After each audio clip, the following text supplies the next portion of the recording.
Isaías 44.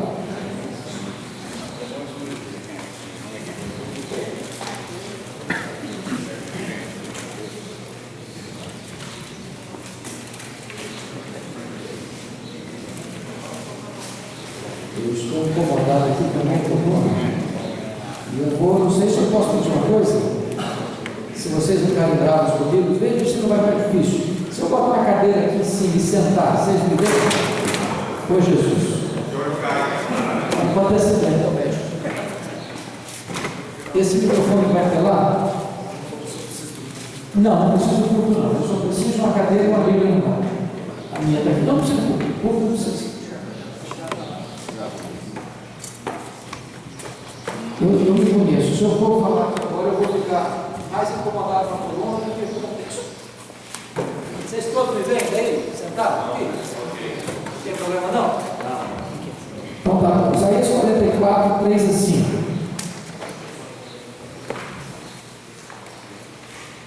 Porque derramarei água sobre o sedento e torrente sobre a terra seca. Derramarei o meu espírito sobre a tua posteridade e minha bênção sobre os teus descendentes.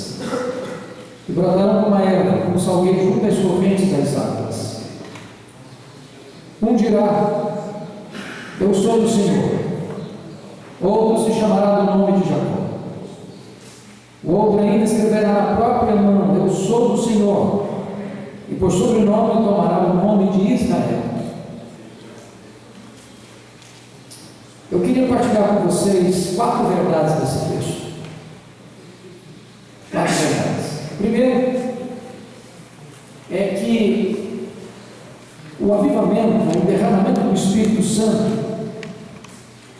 é uma necessidade, é uma promessa de Deus, claro. Segundo, é que este avivamento, o derramamento do Espírito Santo é uma necessidade da igreja. Terceiro, este derramamento do Espírito Santo, o avivamento, deve ser buscado intensamente pela igreja. E 4, este derramamento, o avivamento, traz resultados extraordinários para a igreja. Sobre essas 4 verdades que eu queria falar com você.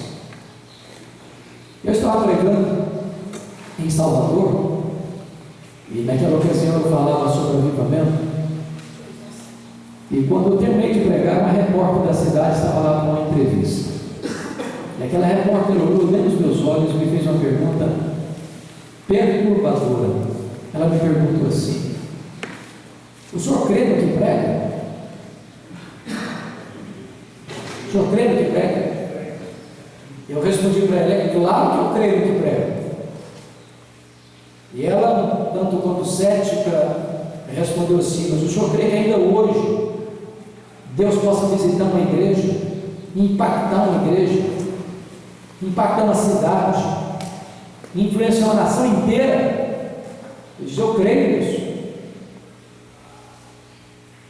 Ela me disse: o senhor pode me dar uma evidência disso? Eu disse: eu posso.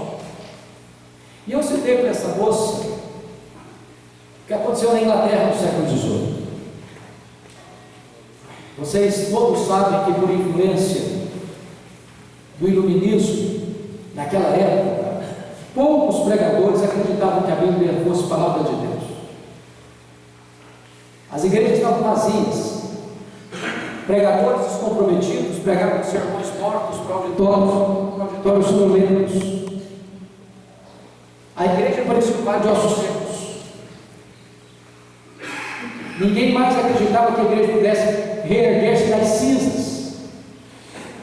Quando todos, entretanto, apostavam no fracasso irremediável da igreja, Deus começou a levantar um grupo de jovens, de homens, para orar. Estudantes da Universidade de Oxford. Dentre eles estava John Wesley, George Whitefield. E eles se reuniam para buscar a Deus em oração, para clamar a Deus por um reavivamento da igreja. E eles se reuniam para confessar seus pecados e acertar a vida com Deus. E na medida que eles foram orando, o coração deles foi sendo aquecido.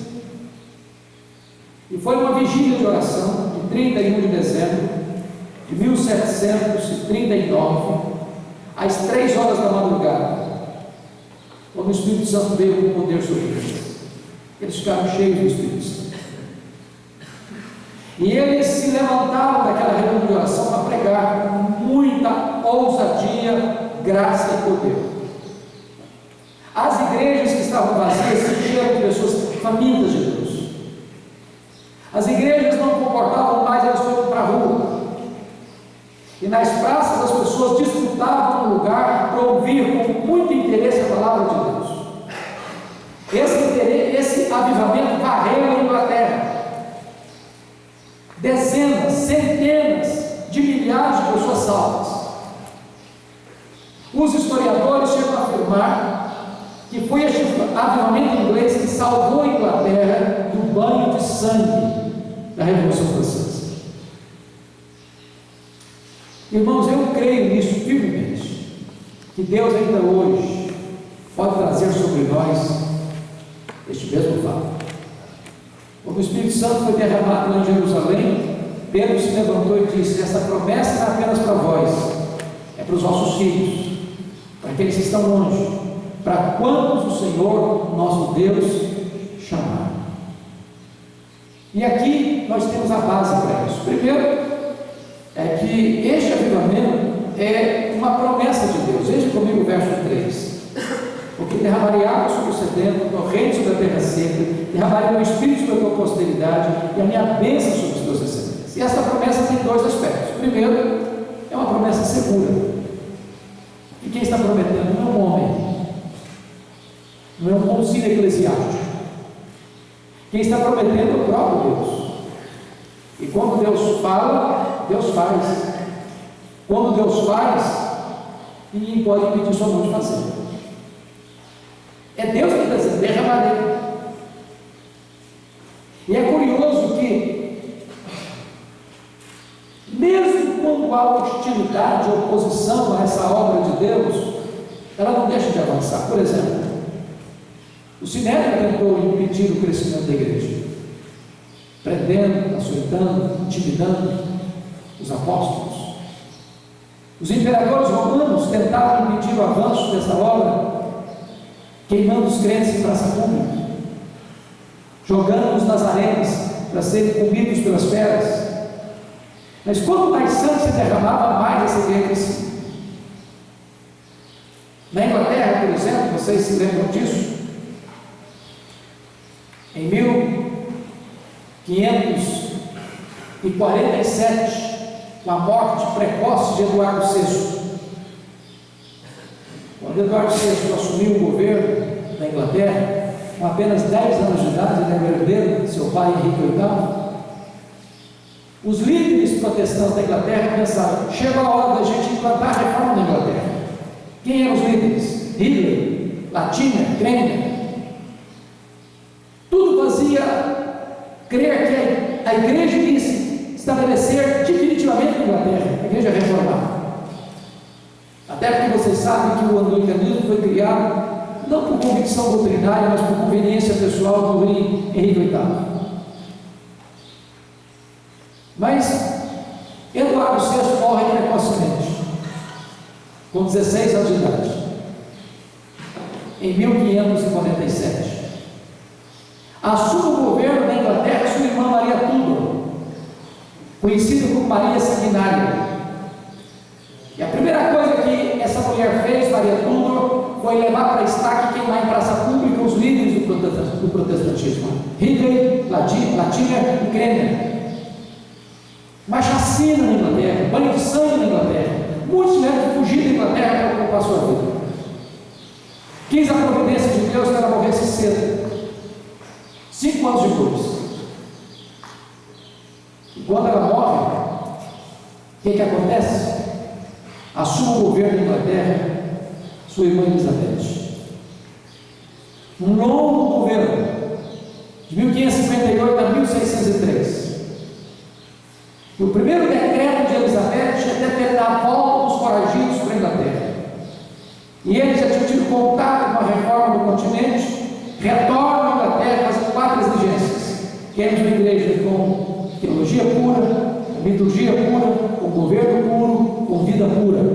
E eles desencadeiam na Inglaterra dos mais importantes movimentos de reforma e reavivamento da história, movimentos puritanos. E aí você nota uma coisa: Maria Túlio não sabia disso, mas Deus havia constituído presidente das missões estrangeiras da Inglaterra, que aqui destruía a igreja e promoveu a igreja. Ninguém pode deter os passos de uma igreja cheia do Espírito Santo de Deus. Ninguém.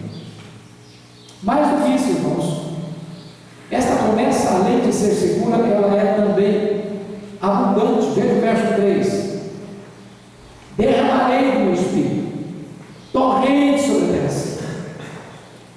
Todas as duas linguagens, tanto derramar como torrentes, falam de quê? De coisa profusa, abundante, caudalosa.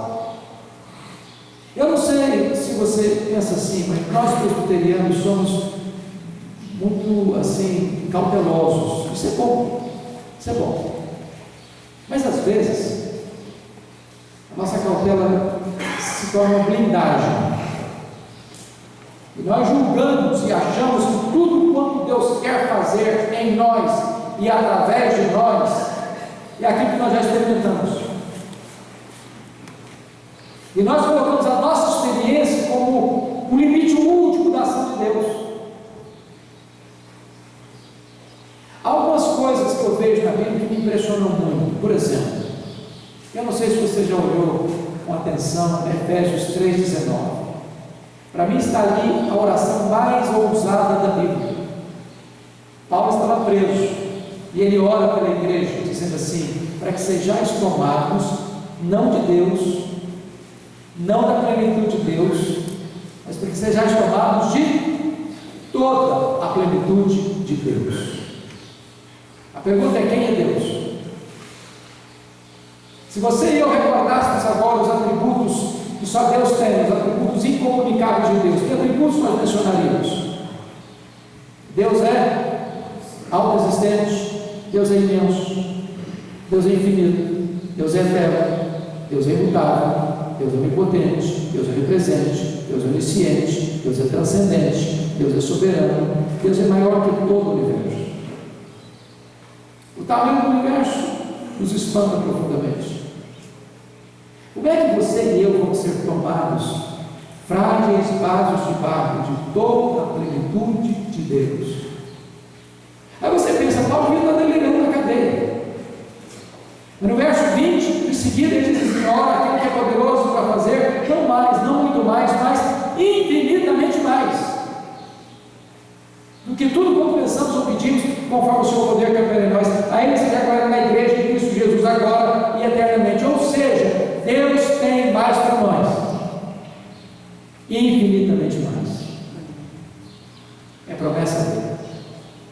E eu queria ilustrar isso para você. No século XIX, eu tinha uma família muito pobre nos Estados Unidos. Essa família tinha 7 filhos pequenos, de 14 anos para baixo. Quando o chefe dessa família morreu, deixando a viúva pobre e endividada. E mais, ela estava grávida do 8º filho. Quando nasceu o 8º filho, também não era o 8º, era o 8º e o 9º, porque eram gêmeos. Essa mulher, com 39 anos de idade, já estava com os cabelos brancos de tanto trabalhar, do nascer do sol ao apontar das estrelas, para dar pão aos seus filhos. O 5º filho um dia disse para a mamãe: eu vou sair da roça, eu vou para a cidade, Deus tem um plano na minha vida. Ele foi para Boston, Massachusetts, encontrou um emprego numa sapataria.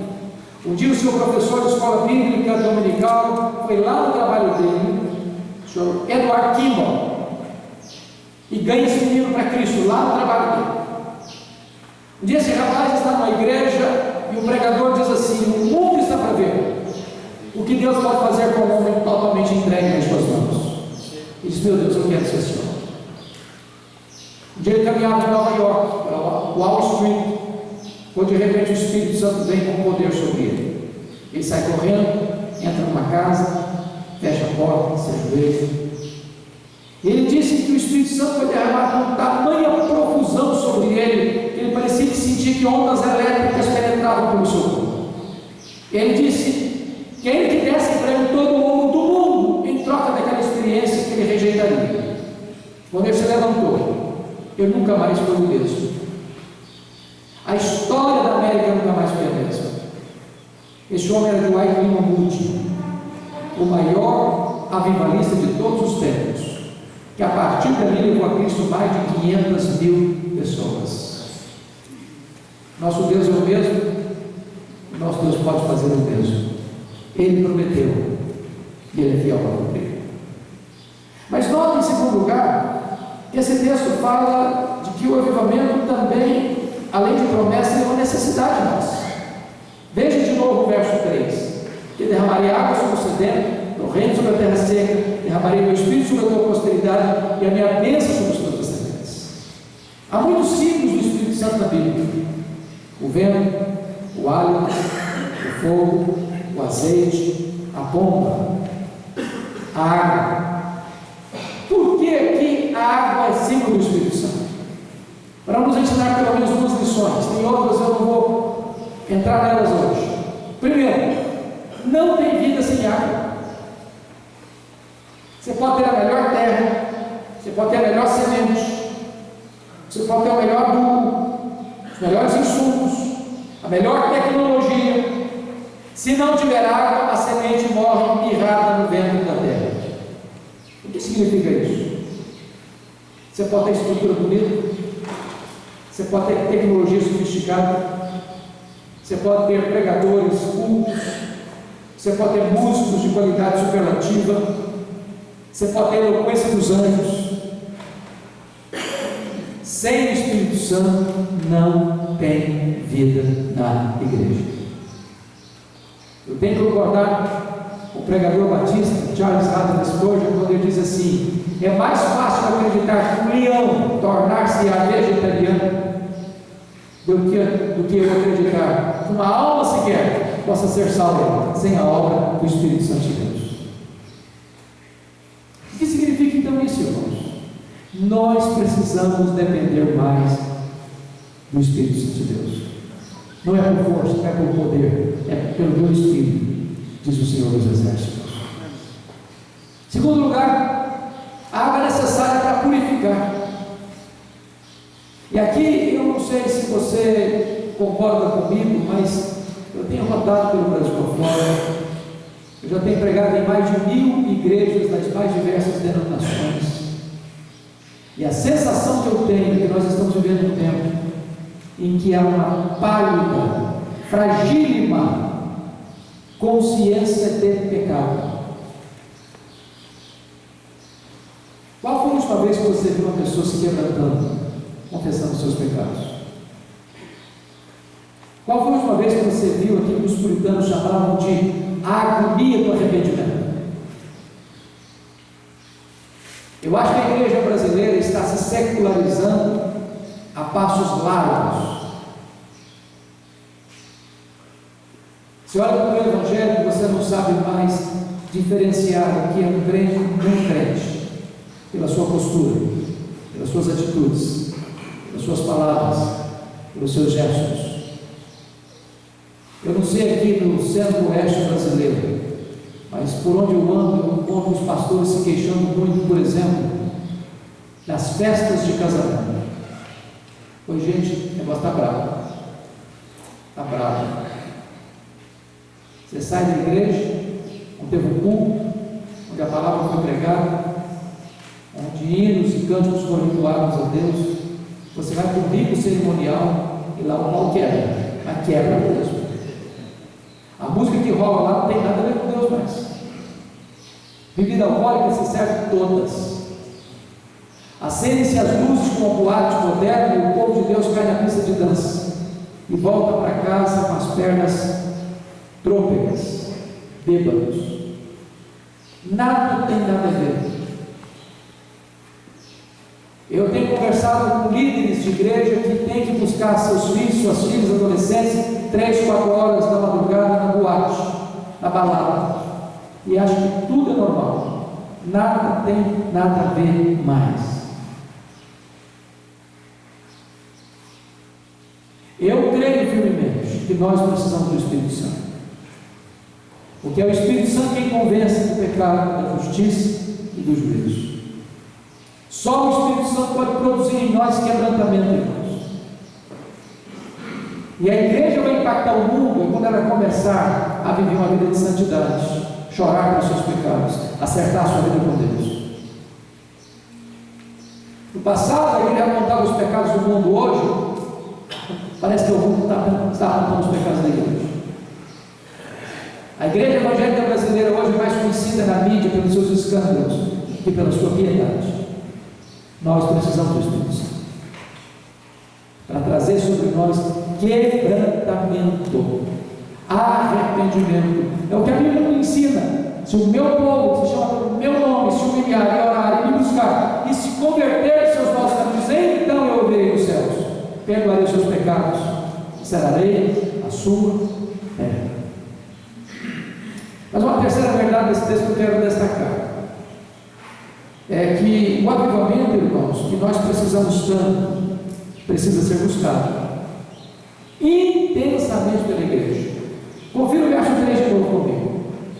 Porque derramarei água sobre o sedento, torrente sobre a terra seca, derramarei meu espírito sobre a tua posteridade e a minha bênção sobre os teus descendentes. Eu chamo a sua atenção para duas figuras aqui: sedento e terra seca. Você já viu uma terra seca? Bramando por chuva, solo rachado, a terra nua, o gado morrendo de fome e de sede. Eu tenho pregado já 11 anos num congresso em Paraíba, em Campina Grande, um dos grandes congressos evangélicos brasileiros hoje, Consciência Cristã. Algumas vezes, quando eu viajo para lá no período que antecede o carnaval, no período do carnaval, a seca é tão severa que a terra está nua e o gado morrendo de fome e de sede, terra rachada, clamando por água. Você já sentiu sede num gareiro sem água?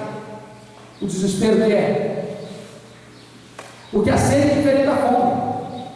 Quando você está com fome, seu estômago dói, mas se você não comer na hora, a dor vai embora, e você jejua um dia, você jejua 2 dias, você jejua 3 dias, você jejua 7 dias. Há pessoas que jejuam até 40 dias. Não é assim com a sede. A sede é implacável. A sede tortura você. A sede esmaga você. A sede estiola você. A sede mata você.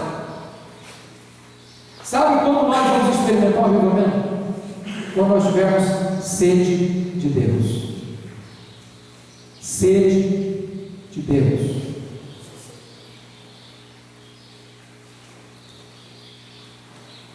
Hoje, às vezes, nós temos sede de muitas outras coisas, mas avivamento é sede de Deus. Não é sede das bênçãos de Deus, é sede de Deus.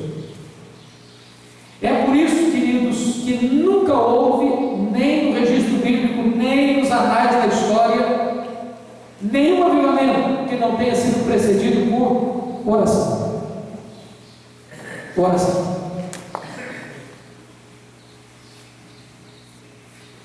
Esperar um despertamento espiritual sem oração é botar o carro na frente dos dois. Primeiro Deus move o seu povo a orar, depois Deus derrama suas correntes sobre ele. E quando você olha na Bíblia, e quando você olha na história da igreja, todos os avivamentos foram precedidos por oração. E é por isso que eu vejo com tanta esperança e tanto otimismo e com tanta alegria o que vocês estão fazendo. E eu não sei se vocês são um plano piloto. Quem sabe seja. E a minha oração é para que, se é este aqui um plano piloto, de juntar os homens da igreja presbiteriana para buscar a Deus em oração, que Deus dê graça a vocês de verem isso se multiplicando.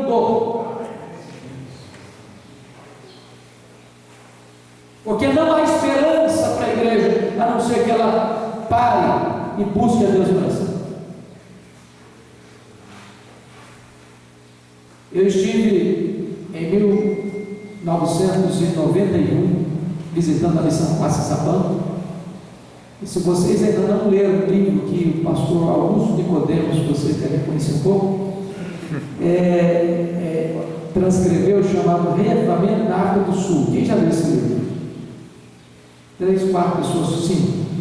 Irmãos, peço ao reverendo Augusto para localizar esse livro em algum lugar. Eu não sei se ele está em circulação ainda. Leia esse livro. Esse livro fez uma mudança profunda na minha vida. E quando nós lemos esse livro, nós trouxemos centenas deles, distribuímos na igreja. Nós fizemos um grupo de 80 pessoas e fomos à África do Sul. Passamos lá 15 dias. Fomos extremamente impactados por aquela visita. E quando o pastor Ernest estava pregando, ele armava uma tenda e pregava lá para os Zulus. Um dia ele estava pregando, se aproxima uma mulher chorando muito, e quando ele vai conversar com ela, ela perguntou assim para ele: o senhor está dizendo que o seu Deus tem todo o poder? Ele respondeu: sim, eu estou pregando isso. E ela disse: então eu preciso do seu Deus, porque todos os deuses que eu conheço não puderam fazer nada pela minha filha. Minha filha está endemoniada, amarrada no tronco, com um bicho, uma fera selvagem, ensanguentada. Vamos lá para minha filha ser liberta. E o pastor Ernest disse que naquele momento ele sentiu um calafrio na espinha. E pensou: meu Deus, se não funcionar agora, o que é que eu vou fazer? Quando ele chegou naquela casa, o quadro era pior que a mulher tinha contado. A moça estava ensanguentada, amarrada com arame no tronco, com um bicho. E então ele tentou expulsar os demônios daquela moça. Chamou os outros pastores, missionários, nada. Amarraram aquela moça, levaram para uma outra fazenda, ela quebrou tudo lá, tiveram que devolver a moça, que está pior. E o pastor Aaron tomou uma decisão na vida: eu vou voltar, vou embora. Eu não tenho autoridade para ser pregador aqui mais. Quando ele estava arrumando as malas, o Espírito de Deus se entregou ao coração dele: você não tem que ir embora, você tem que buscar poder, você tem que orar. Ele parou tudo que estava fazendo, começou a orar, chamou os outros missionários, começaram a orar. E na medida que eles oravam, Deus foi trazendo quebrantamento, Deus trazendo choro pelo pecado. Era a época ainda do apartheid, era a época ainda da segregação racial, e Deus foi trazendo à tona todos os pecados, todas as mazelas, todas as mazelas. Pastor Leão disse que durante 3 meses, os últimos 3 meses, eles se reuniam 3 vezes por dia, e só conseguiam chorar, tamanha convicção de pecados que Deus trouxe sobre eles. Ele disse que um dia pregava sobre aquele texto do Sermão do Monte: se você tiver trazendo a oferta ao altar, lembrar que alguém tem alguma coisa contra ti, deixa a tua oferta, vai, reconcilia com o teu irmão, vem e faz a tua oferta. Ele estava pregando o povo, pessoa sai, ficou sozinho. Também a pressa do povo e acertar uns com os outros para fazer a oferta. Depois de 3 meses de lágrimas, ele disse que estavam uma manhã reunidos e o Espírito Santo veio sobre eles. A primeira coisa que fizeram foi libertar aquela moça. Segunda coisa, os feiticeiros iam correndo, chorando, confessando os seus pecados. Quando os missionários acordavam, a porta de cada um tinha 20, 30, 40, 50, 100 pessoas com pressa para acertar a vida com Deus. Construíram uma fazenda, um templo para 15 mil pessoas, com 3 cultos por dia. E Deus visitou aquele lugar poderosamente. Deus é o Deus que visita o seu povo, e o seu povo tem sede da sua presença.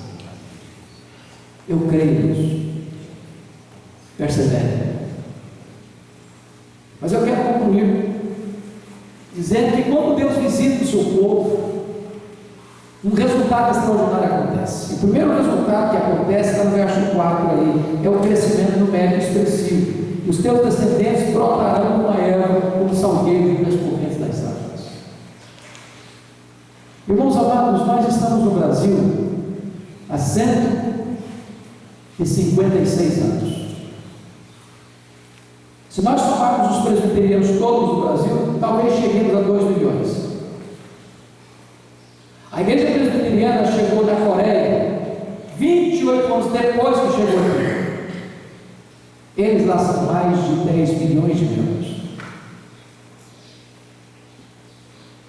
Quando nós fizemos o nosso centenário, nós éramos a maior denominação protestante do Brasil, há 56 anos. Embora nós tenhamos crescido, mas outras cresceram muito mais do que nós. Hoje, nós presbiterianos representamos 0,3% da população brasileira, enquanto na Coreia os presbiterianos representam 23% da população. 75% de todos os evangélicos da Coreia são presbiterianos. E eu fiquei perguntando, meu Deus, por que cresce lá e não cresce aqui? Da mesma forma. E eu não vou entrar nos problemas que a igreja presbiteriana coreana enfrenta problemas como nós enfrentamos aqui. Mas existe uma marca daquela igreja, é que ela está convencida de que o crescimento numérico dela é resultado imediato da vida de oração que ela tem. Nenhuma igreja lá é organizada assim, uma reunião diária de oração, pela madrugada. Nós fomos lá visitar a Coreia do Sul, visitamos as 11 maiores igrejas, 9 presbiterianas, uma metodista e uma Assembleia de Deus. Quando eu perguntei ao professor, tinha saído do seminário para plantar uma igreja, e a gente estava no meio de 6 mil membros, eu disse, vocês oram de madrugada, vocês são coreanos, vocês são orientais, essa é a cultura de vocês. E ele me respondeu assim, não. No mundo inteiro as pessoas levantam de madrugada para ganhar dinheiro. Nós levantamos de madrugada para orar porque Deus é prioridade da nossa vida.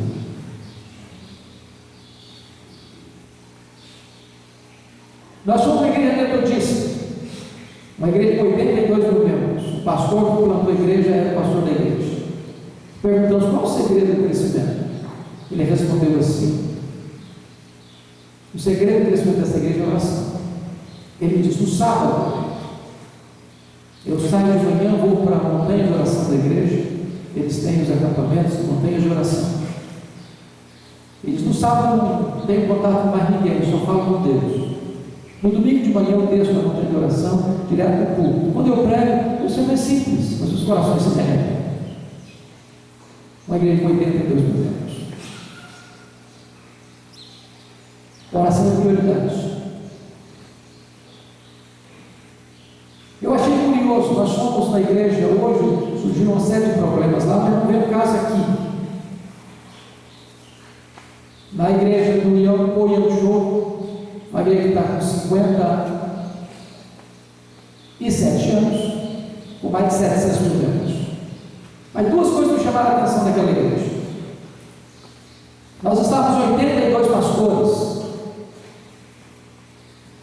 e assistimos pelo telão, ele dando uma palestra para a liderança dele, e quando ele terminou a palestra, ele fez uma oração de meia hora. Meia hora. Quando ele foi dar uma entrevista para 82 pastores, ele deu uma entrevista de 4 minutos. E eu fiquei pensando comigo, meu Deus, se fosse eu teria feito o contrário. Eu teria feito uma oração de 4 minutos e dado uma entrevista para 82 pastores estrangeiros de meia hora. Mas eu estou certo de que eles estavam nos ensinando uma lição ali, de que Deus é prioridade. Um dia o telefone do escritório dele tocou, a secretária atendeu. A pessoa disse: eu quero falar com o pastor Paulo. E a secretária disse: não pode atender o senhor não. Agora não, vai estar orando. Aí o homem engrossou a voz do outro lado e disse: mas eu sou o presidente da Coreia, quero falar com ele agora. A secretária disse: não pode atender o senhor agora não, vai estar orando. Aí mais tarde o presidente ficou muito bravo com o pastor. O pastor respondeu: sabe por que eu não atendi o senhor? Porque eu estava falando com alguém muito mais importante do que o senhor. Eu estava falando com o rei dos reis e com o senhor dos senhores. Quando Deus é prioridade na nossa vida de oração, irmãos, o resultado é que a igreja cresce. O texto diz: e brotarão como a erva, como salgueiro das correntes das águas. Em outras palavras, em tempo de avivamento, Deus pode fazer mais de um dia do que nós conseguimos fazer em anos, na força do braço da carne. Segundo lugar, quando Deus derrama o seu Espírito, o segundo resultado que diz é que os crentes se levantam para testemunhar. O versículo 5 diz: um dirá o Senhor do Senhor, o outro se chamará do nome de Jacó. Eu acho isso magnífico, sabe por quê? Porque hoje o Instituto Moody fez uma pesquisa e descobriu que apenas 5% dos crentes já levaram alguém a Cristo. Se isso fosse um fenômeno biológico, a raça humana estaria em risco de extinção. Mas quando Deus visita o seu povo, crianças, adolescentes, jovens, homens, mulheres, seminaristas, pastores, missionários, todos se levantam para dizer: eu sou do Senhor, eu sou do Senhor, eu sou do Senhor.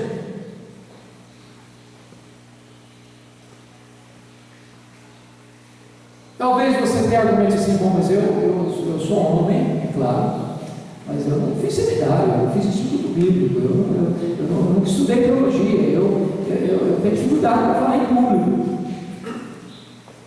Ou talvez você argumente assim: mas eu não tenho conhecimento bíblico tão vasto para abordar as pessoas. Deixa eu dizer uma coisa para você. Você sabe tudo quanto uma pessoa precisa saber para ser salva. Tudo. E se você não sabe nada, talvez você possa dizer: então, eu só sei de uma coisa, é que eu era cego e agora eu vejo. Mas abra a sua boca. Fale no seu trabalho. Fale com os seus vizinhos. Fale com os seus parentes. Abra a sua boca. Deixa eu contar para você um fato curioso. Quando eu fui para o seminário de Campinas, em 1978, eu fui criado na roça. Fui caçar o meu primeiro par de sapatos com 8 anos de idade, com as mãos calejadas. Com 12 anos de idade, eu não sabia o que era luz elétrica, não sabia o que era televisão, não sabia o que era uma cidade. Quando eu cheguei em Campinas, talvez eu fosse o seminarista mais capial do seminário. Uma missionária fez amizade comigo e disse: eu vou levar você na escola de cabeça de Campinas. Um lugar muito bonito, quem conhece sabe. E eu fui para lá. E a primeira pessoa que veio na minha frente, obviamente, um cadete. Metralhadora na mão, seu posto de guarda, com a sua farda bonita, com o nome bordado na lapela da farda, João Miguel Cortes. Eu me aproximei de João Miguel Cortes e perguntei assim: e aí, João Miguel, você conhece Jesus, o Filho de Deus? O cara faltou pouco me bater. O cara era ateu, eu não sabia. Ele disse: não acredito nessa tolice não, e por favor, não me fale essas bobagens, eu não acredito nisso e eu não quero ser incomodado. E eu perdi o rumo de casa. Fiquei constrangido, fiquei calado e muito perto dele. Mas antes de ir embora, Deus me deu ousadia. Eu disse: João Miguel Cortes, eu quero lhe dizer 3 coisas antes de ir embora. Primeiro, Deus existe. Você acredita nele ou não, ele existe em si mesmo. Deus não depende de você acreditar nele para ele existir. Segundo, esse Deus ama você. E ele provou o amor dele por você, mandando seu filho, seu único filho ao mundo, para morrer em seu lugar, para dar a você a vida eterna. E a terceira coisa que eu tenho que lhe dizer é que você é um pecador. E se você não se arrepender, você vai para o inferno. E até logo. Bem rápido. O cara foi com a metralhadora na mão. O que eu jamais podia esperar é que no dia seguinte a missionária voltasse ao seminário. E ela voltou ao seminário no dia seguinte e disse: Hernandes, você precisa ir na minha casa agora. Eu falei: por quê? Ela me respondeu: João Miguel Cortes está na minha casa e quer te ver. Eu pensei: será que eu estou ofendido? Será que eu não gostou da minha abordagem? Fui para lá para saber coisas. Quando eu cheguei naquela casa, João Miguel Cortes estava sentado no fundo da sala. Na hora que eu entrei, ele se levantou, caminhou rápido na minha direção, me segurou pelos braços e, com lágrimas nos olhos, ele disse: por favor, Me fale do seu Deus, me fale do seu Jesus. Aquele cabelo que sempre lembrou com lágrimas, recebendo a Cristo como seu Senhor. Será próximo mês de julho? Eu voltei de férias para minha casa. Quando eu retornei das férias, João Miguel Costa me ligou. Disse: eu já levei 3 colegas aqui da Escola de Catequese a Cristo.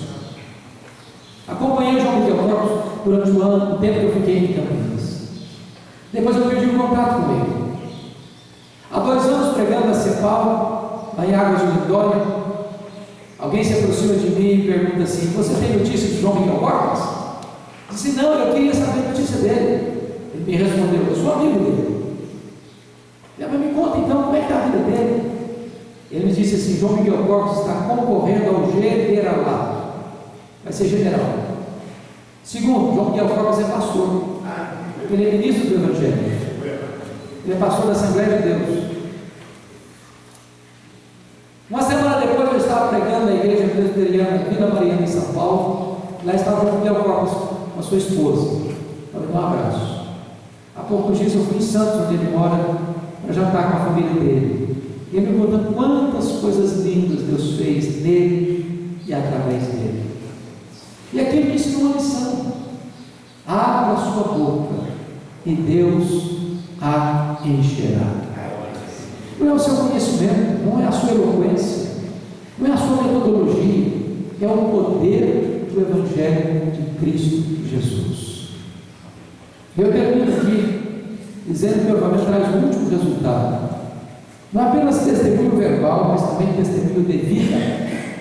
Porque o verso 5 diz assim: o outro ainda escreverá na própria mão: eu sou o Senhor, e por sobrenome tomará o nome de Israel. Tem muita gente que diz que é do Senhor. Você vai ver a vida que ele leva, você fica em dúvida. Há um descompasso entre o que ele fala e o que ele faz. Há um abismo entre a sua teologia e a sua ética. Há um hiato entre a sua confissão de fé e a sua prática religiosa. Mas quando Deus derrama no seu espírito e visita o coração da gente, a pessoa pode escrever na própria palma da mão: eu sou do Senhor. Eu estou convencido de que falar sobre esse assunto do avivamento hoje é muito complicado. Porque se existe uma palavra que está desgastada no Evangelho, essa palavra é avivamento. Tem muita gente que acha que qualquer esquisitice é avivamento. Que embarcar em qualquer onda das novidades do mercado da fé é avivamento. Que plantar bananeira e histeria coletiva, catarse é avivamento. Eu acho que nós precisamos espanar toda a poeira dessa palavra e resgatar o seu verdadeiro sentido.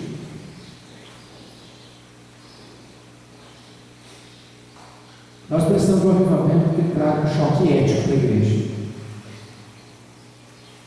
O avivamento bíblico conduz a igreja à oração, ao quebrantamento, à sede de santidade, à sede de Deus, à proclamação urgente da palavra de Deus, que redunde, desemboque no crescimento numérico e espiritual expressivo. Que Deus nos ajude a avançarmos. Se no meio do caminho surgir algum imprevisto, ou algum exagero aqui, algum excesso de lá, vamos corrigir os exageros, vamos corrigir os excessos, mas não vamos perder o foco. Vamos avançar. E a minha oração, irmãos, que Deus conceda graça a vocês. Não se limitem à igreja, a primeira igreja presbiteriana de Goiânia, em nome de Jesus. O fogo tem 2 características: ou ele propaga, ou ele apaga. O fogo ou propaga ou apaga. A minha oração é que ele não se apague, é que ele propague. Vamos orar. Deus Santo, nós estamos aqui dependentes da Tua graça. nada daquilo que não vem da tua parte, mas nós queremos tudo que vem da tua parte. Nós não queremos ir além, mas também nós não queremos ficar aquém. Então ajuda-nos, Deus, a permanecermos firmes, resolutos, até que do alto sejamos revestidos de poder. Que seja assim em nome de Jesus. Amém. Deus abençoe, queridos.